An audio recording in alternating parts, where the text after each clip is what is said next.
ಬೆಳಗಾವಿ ಜಿಲ್ಲೆಯ ಚಿಕ್ಕೋಡಿ ಪಟ್ಟಣದ ಕೆಎಲ್ಇ ಸಂಸ್ಥೆಯ ಬಸವಪ್ರಭು ಕೋರೆ ಕಲಾ, ವಿಜ್ಞಾನ ಮತ್ತು ವಾಣಿಜ್ಯ ಪದವಿ ಮಹಾವಿದ್ಯಾಲಯದ ಪತ್ರಿಕೋದ್ಯಮ ಮತ್ತು ಸಮೂಹ ಸಂವಹನ ವಿಭಾಗದ ಹಾಗೂ ಕನ್ನಡ ವಿಭಾಗದ ಸಹಯೋಗದಲ್ಲಿ ಒಂದು ದಿನದ ಕಾರ್ಯಾಗಾರವನ್ನು ಇತ್ತೀಚೆಗೆ ಹಮ್ಮಿಕೊಳ್ಳಲಾಗಿತ್ತು. ಕಾರ್ಯಕ್ರಮದ ಪ್ರಾರಂಭದಲ್ಲಿ ವಿದ್ಯಾರ್ಥಿನಿ ಮಹಾಶ್ವೇತಾ ಬಿಷ್ಟೆ ಪ್ರಾರ್ಥನಾ ಗೀತೆಯನ್ನು ಹಾಡಿದರು.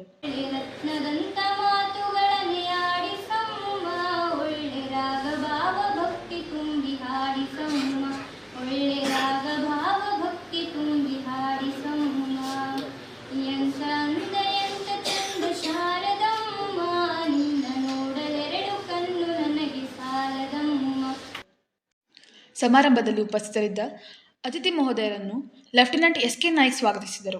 ಸರ್ ಅವರು ಹುಟ್ಟಿದ್ದು 1/6/1980 ಬಸವನ ಬಾಗೇವಾಡಿ ತಾಲೂಕಿನ ಮುಡವಾಡ ಅನ್ನುವಂತಹ ಒಂದು ಗ್ರಾಮದಲ್ಲಿ. ಶ್ರೀಯುತರು ಸುದೀರ್ಘವಾದ 27 ವರ್ಷಗಳ ಸೇವಾ ಅನುಭವವನ್ನ ಉಳ್ಳವರಾಗಿದ್ದಾರೆ. ಸಂಪನ್ಮೂಲ ವ್ಯಕ್ತಿಗಳಾದ ಡಾಕ್ಟರ್ ಹೊಂಬಯ್ಯ ಹನ್ನಲಗೆರೆ ಕನ್ನಡ ಸಹಾಯಕ ಪ್ರಾಧ್ಯಾಪಕರು, ಕುಸುಮಾವತಿ ಮಿರ್ಜೆ ಮಹಾವಿದ್ಯಾಲಯ ಬಿಡ್ಕಿಹಾಳ. ಶ್ರೀಯುತರು ಹುಟ್ಟಿದ್ದು ಮಂಡ್ಯ ಜಿಲ್ಲೆಯ ಮದ್ದೂರು ತಾಲೂಕಿನ ಕೆ ಹನ್ನಲಗೆರೆ ಅನ್ನುವಂತಹ ಒಂದು ಗ್ರಾಮದಲ್ಲಿ. ಸಂಪನ್ಮೂಲ ವ್ಯಕ್ತಿಗಳಾಗಿ ಆಗಮಿಸಿದ್ದ ಬೆಳಗಾವಿ ಜಿಲ್ಲಾ ನ್ಯೂಸ್ ಫಸ್ಟ್ ಸುದ್ದಿವಾಹಿನಿಯ ಹಿರಿಯ ವರದಿಗಾರ ಶ್ರೀಕಾಂತ್ ಕುಪ್ಕಡ್ಡಿ ಹಾಗೂ ಬೇಡಕಿಹಾಳದ ಕುಸುಮಾವತಿ ಮಿರ್ಜೆ ಪದವಿ ಮಹಾವಿದ್ಯಾಲಯದ ಸಹಾಯಕ ಪ್ರಾಧ್ಯಾಪಕ ಡಾಕ್ಟರ್ ಹೊಂಬಯ್ಯ ಹೊನ್ನಲಗೆರೆ ಅವರನ್ನು ಶಾಲು ಹೊದಿಸಿ ಫಲಪುಷ್ಪ ನೀಡಿ ಸನ್ಮಾನಿಸಿದರು. ನಂತರದಲ್ಲಿ ಸಸಿಗೆ ನೀರೆರೆಯುವ ಮೂಲಕ ಕನ್ನಡ ಮತ್ತು ಪತ್ರಿಕೋದ್ಯಮ ವಿಭಾಗದ ವಿದ್ಯಾರ್ಥಿಗಳಿಗಾಗಿ ಹಮ್ಮಿಕೊಂಡಿದ್ದ ಒಂದು ದಿನದ ಕಾರ್ಯಾಗಾರಕ್ಕೆ ವೇದಿಕೆಯ ಮೇಲಿದ್ದ ಗಣ್ಯರು ಚಾಲನೆಯನ್ನು ನೀಡಿದರು. ಬೆಳಗಾವಿಯ ಹಿರಿಯ ಪತ್ರಕರ್ತರಾದ ಶ್ರೀಕಾಂತ್ ಕುಪ್ಕಡ್ಡಿ ಅವರು ಪತ್ರಿಕೋದ್ಯಮದಲ್ಲಿ ಡಿಜಿಟಲ್ ಮಾಧ್ಯಮದ ಪಾತ್ರ ಎಂಬ ವಿಷಯ ಕುರಿತು ಉಪನ್ಯಾಸ ನೀಡಿದರು. ತಿಳ್ಕೊಂಡಿರ್ತೀನಿ, ಅರ್ಧಮರ್ಧ ತಿಳ್ಕೊಂಡಿದ್ದೇ ನಿಮಗೆ ಹೇಳ್ಬಿಡ್ತೀನಿ, ಅದನ್ನು ನೀವು ನಂಬಿಡ್ತೀರಿ. ಅಂತ ಸಂದರ್ಭದಲ್ಲಿ ಅದು ಬಹಳಷ್ಟು ಅಭಾಷೆಗೆ ಈಡಾಗಬೇಕಾದಂತ ಪರಿಸ್ಥಿತಿ ಆ ಸಂದರ್ಭದಲ್ಲಿ ನಿಮ್ಗೆಲ್ಲ ಆಗುತ್ತೆ. ಹಾಗಾಗಿ ಪ್ರತಿಯೊಬ್ಬರು ಅಧ್ಯಯನ ಮಾಡಬೇಕು.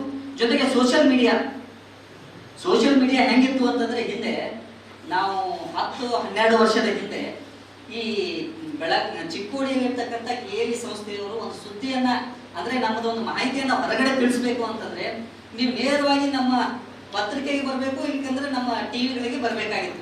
ಆದ್ರೆ ಇವತ್ತಿನ ಪರಿಸ್ಥಿತಿ ಹಂಗಿಲ್ಲ. ನಿಮ್ಮದೇ ಆದಂತ ಯೂಟ್ಯೂಬ್ ಇದೆ, ನಿಮ್ಮದೇ ಆದಂತ ಫೇಸ್ಬುಕ್ ಇದೆ, ನಿಮ್ಮದೇ ಆದಂತ ಕೆಲವೊಂದು ಗ್ರೂಪ್ಗಳಿವೆ.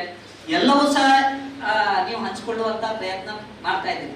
ಆವತ್ತಿನ ಏನು ಸುಮಾರು 10-12 ವರ್ಷಗಳಿದ್ದಂತ ಪತ್ರಿಕೆಯ ವರದಿಗಾರನಿಗೆ ಮತ್ತು ಪತ್ರಿಕೆಗಳಿಗೆ ಮತ್ತು ಟಿವಿಗಳಿಗಿದ್ದಂತ ಮಹತ್ವ ಇವತ್ತು ಕಡಿಮೆ ಆಗ್ತಾ ಇದೆ. ಏನಂತಂದ್ರೆ ಇವತ್ತು ಸೋಷಿಯಲ್ ಮೀಡಿಯಾ ಅಂಗೈಯಲ್ಲೇ ಎಲ್ಲ ಸಿಗ್ತಾ ಇದೆ. ನನಗೆ ಕೆಎಲ್ಇ ಕಾಲೇಜ್ ಬಗ್ಗೆ ನನಗೆ ಏನೋ ತಿಳ್ಕೊಬೇಕಾಗಿದೆ, ನಾನು ನೇರವಾಗಿ ವೆಬ್ಸೈಟ್ ಹೋಗ್ತೀನಿ, ಅಲ್ಲಿ ಏನ್ ನಡೆದಿದೆ ಎಂತ ನಡೆದಿದೆ ಎಲ್ಲ ತಿಳ್ಕೊತೀನಿ. ಹೆಚ್ಚುವರಿ ಮಾಹಿತಿ ಬೇಕಂತಂದ್ರೆ ಇದನ್ನ AI ಅಥವಾ ಇನ್ನ ಯಾವುದೋ ಒಂದು ತಂತ್ರಜ್ಞಾನದ ಮೂಲಕ ನಾನು ಏನೋ ಕೇಳ್ತೀನಿ, ಅದು ನನಗೆ ಇಡೀ ಎಲ್ಲಾನು ಹೆಕ್ಕಿ ತಗೊಂಡು ಬಂದು ನಾನು ಕೊಡ್ತೇನೆ.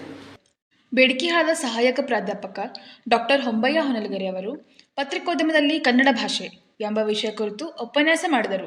ಆದ್ಮೇಲೆ ಎರಡನೇ ಮಾಧ್ಯಮದ ಪ್ರತಿಯೊಂದು ಕ್ಷಣವನ್ನ ನಾವು ಇವತ್ತಿನ ತರ ಮಾಧ್ಯಮದಲ್ಲಿ ಈ ಬ್ರೇಕಿಂಗ್ ನ್ಯೂಸ್ ಅಂತ ಕೊಡ್ತಿರ್ಲಿಲ್ಲ. ನಾವು ಅವತ್ತು ಆ ಯುದ್ಧದ ಪರಿಣಾಮವನ್ನ ಪತ್ರಿಕೆಯಲ್ಲೇ ಓದಬೇಕಾಗಿತ್ತು. ಅದು ಬಿಟ್ರೆ ಸರ್ಕಾರದ ಚಾನೆಲ್ಗಳು ಡಿಡಿ ನ್ಯೂಸ್, ಡಿಡಿ ಚಂದನ ಅಥವಾ ಯಾವುದೇ ನೋಡ್ಬೇಕಾಗಿತ್ತು. ಅಂತಹ ಒಂದು ಪ್ರಭಾವವನ್ನು ಒಳಗೊಂಡಿದ್ದಂತ ಈ ಸಮೂಹ ಮಾಧ್ಯಮ ಮುದ್ರಣ ಮಾಧ್ಯಮಕ್ಕೆ ಯಾವಾಗ ಬಂತು ಆವಾಗ ನಿಮ್ಗೆಲ್ಲ ಕೆಲಸ ಸಿಕ್ತು. ಸರ್ ಹೇಳಿದಾಗೇನೆ ಪ್ರಿಂಟಿಂಗ್ ಮೀಡಿಯಾ ಬಂದ ಮೇಲೆ ಪತ್ರಿಕೋದ್ಯಮ ಅಗಾಧವಾಗಿ ಬೆಳೀತು. ಪತ್ರಿಕೋದ್ಯಮದ ವಿದ್ಯಾರ್ಥಿಗಳು ಯಾವ ಕಾರಣಕ್ಕೂ ಆಭಾಸರಾಗಬೇಕಾದ ಅವಶ್ಯಕತೆ ಇಲ್ಲ, ಮಾಡ್ಲಿಕ್ಕೆ 100 ಕೆಲಸಗಳಿವೆ. ಅದರಲ್ಲೂ ಕನ್ನಡ ಭಾಷೆಯನ್ನ ಓದಿದ ಪತ್ರಿಕೋದ್ಯಮದ ವಿದ್ಯಾರ್ಥಿಗಳಿದ್ರೆ 2 ರೀತಿಯ ಒಂದು ಬೆನಿಫಿಟ್ಸ್. ನಾನು ಒಬ್ಬ ಕನ್ನಡ ವಿದ್ಯಾರ್ಥಿಯಾಗಿದ್ದು ಪತ್ರಿಕೋದ್ಯಮ MA ಮಾಡಿಕೊಂಡು ಮೈಸೂರಲ್ಲಿ ಸುಮಾರು 8 ವರ್ಷಗಳ ಕಾಲ ವಿವಿಧ ಪತ್ರಿಕೆಯಲ್ಲಿ ಪತ್ರಿಕೋದ್ಯಮ ಪತ್ರಕರ್ತ ಕೆಲಸ ಮಾಡಿದ್ದೀನಿ ನಾನು. 2 ಕಾರಣ: ಒಂದು, ಭಾಷೆಯ ಪ್ರಬುದ್ಧತೆ ಗೊತ್ತಿರುತ್ತೆ, ಎರಡನೇದು ಪತ್ರಿಕೋದ್ಯಮದ ಫಿಲಾಸಫಿ ಗೊತ್ತಿರುತ್ತೆ. ಕಾಲೇಜಿನ ಪ್ರಾಚಾರ್ಯರಾದ ಡಾಕ್ಟರ್ BG ಕುಲಕರ್ಣಿ ಅವರು ಕಾರ್ಯಕ್ರಮದ ಅಧ್ಯಕ್ಷತೆ ವಹಿಸಿ ಮಾತನಾಡಿದರು. ಮತ್ತು ಎರಡನೇದು ಪತ್ರಿಕೋದ್ಯಮದಲ್ಲಿ ಕನ್ನಡ ಭಾಷೆ.